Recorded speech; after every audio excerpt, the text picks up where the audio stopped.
it was not a very easy decision. It's a decision that was taken after a careful consideration of many, many options, looking at the economic situation, looking at the current situation with regard to the airline industry, looking at Air Namibia's debt, also considering options of partnering with other airlines, which also proved to be difficult. After all this consideration, Cabinet eventually decided that it's in the best interest of the country to file for voluntary liquidation. It's important for the public to know that Air Namibia has not been profitable since inception. And therefore, the net economic cost of Air Namibia, or Namibia's operations, far outstrip the net gains. And therefore, because of that, it's not sustainable. It is estimated that so far, government has spent more than 8 billion Namibia dollar in supporting Air Namibia.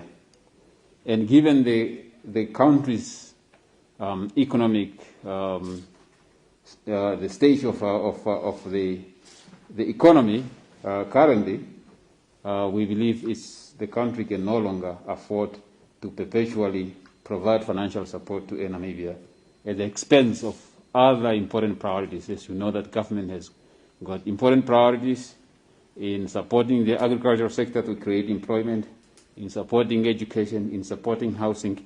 These are all competing needs that government or that is confronting government, and therefore it was felt that given all these competing priorities, continuing to bail out in Namibia has become unaffordable, and hence the decision.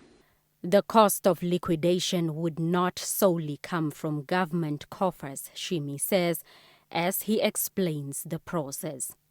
It is important to know that the cost of liquidation is not generally borne by shareholders, and in this case, the shareholders' government. Liquidation expenses are normally paid out of the proceeds of the sale of the assets of that company. So when the company goes into liquidation, the liquidators then take charge of that company. The assets that are there will be sold to interested parties, and their cost of administering that process will also be paid out of that. So generally, shareholders don't have to contribute any cent to the liquidation process. It appears, though, because we're trying to understand where the confusion is coming from, it appears that people confuse the money that government has to pay to the owners of the aircraft that Air Namibia is leasing, as we know that the Airbuses that Air Namibia is using are on lease.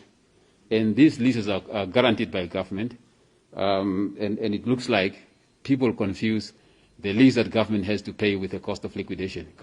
The flag carrier's liabilities exceed its assets by almost $2 billion. Statements for the last 6 months indicate Air Namibia's assets to be $981 million, while liabilities shot up to $3 billion. Blanche Koreses, NBC News, Parliament.